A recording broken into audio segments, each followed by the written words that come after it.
Hey guys, and welcome to this money making episode on my account. For this episode, we are in the Artisan Workshop and we are going to go over Elder Rune Smelting. So to do this for a optimal hour, you're going to need 2.8k rune bars, 2.8k dark anima ore, and also 2.8k light animica ore.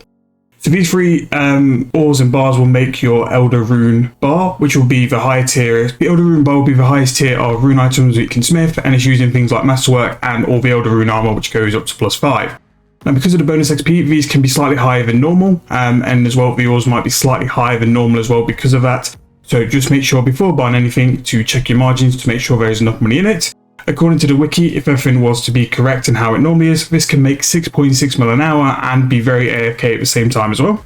Now, to make sure you make this sort of money, you need certain items to make sure you can be smithing at the most efficient rates. So these items are the Smelting Gauntlets from Family Crest. This has the ability for you to smelt quicker. The Varrock Armor Claw has a 1% chance for you to do a extra rune bar when smelting.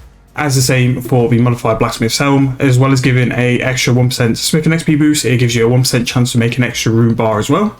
The Grace of the Elves is there to help proc and keep the Superheat Form spell going for longer. The Superheat Form spell will help us keep the heat in the material, and that means we have to click less and AFK more. Along with this setup, I've also put in the Blacksmith's Apron, boots, which you can replace for Silverhawks, but I don't need to, and also brought 2 Super Prayer Renewals as well.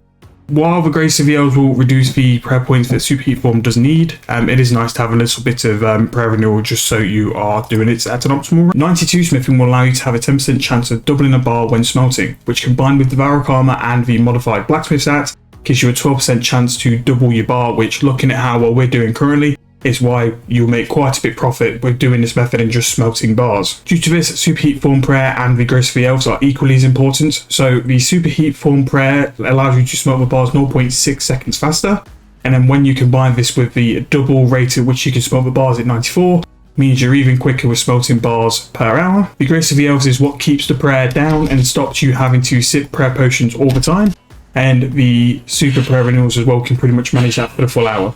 If you're 94 smithing without the Superheat Form Prayer, you will do 2k bars per hour. If you were 94 smithing with all the suggestions I've made in this video and the Superheat Form Prayer, you'll make 3.1k bars on average per hour. So that's an extra 1.1k bars per hour just due to the prayer and the other items I've mentioned in my setup as well, which is where your profit will come from in this hour, is from making that and getting all the extras and double items from being able to smelt and do things quicker. Now, these same things will be able to work with the lower tier bars as well.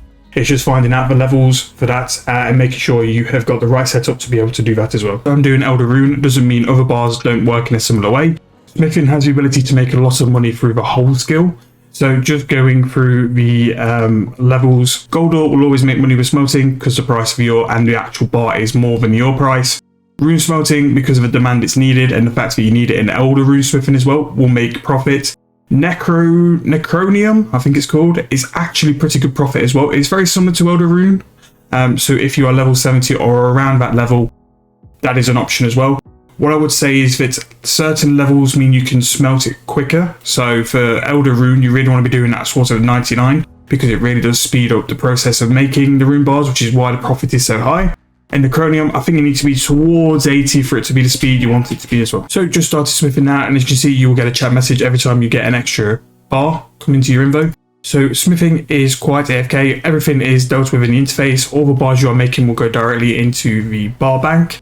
Every time you want to begin a project, it's going to be for 60 interactions as well. So once you click that, you've pretty much got the best part of just over a minute of AFK time. So if you wanted to do something on the side, you can do that, and you will be able to keep track of the extra bars you're making as well, which will be extra profit on top. As you can see, for 60 bars, I am doing it quite quick, which is due to the speed of the smithing gauntlets and due to my smithing level. So definitely make sure that your smithing level is the right level for the bars to be at optimal speed. So from the 2.8k supplies, I've made 3.166k bars. Now that's an extra 350 bars we've got just through the smithing level and all the buffs we've used. And because of that, we've made roughly about 6.5 mil profit from this hour of smithing. A very underrated moneymaker. Is definitely something I'll be doing on the noob account to train smithing, and definitely on the main account as well if you ever need some serious AFK time where I can make some serious profit as well. So I hope you've enjoyed, hope you start smithing soon, and don't forget, it's not just Elder Rune which it works for, all the other bars will have profits as well, especially gold ore. So if you enjoyed, please like and subscribe, and I'll see you guys in the next video.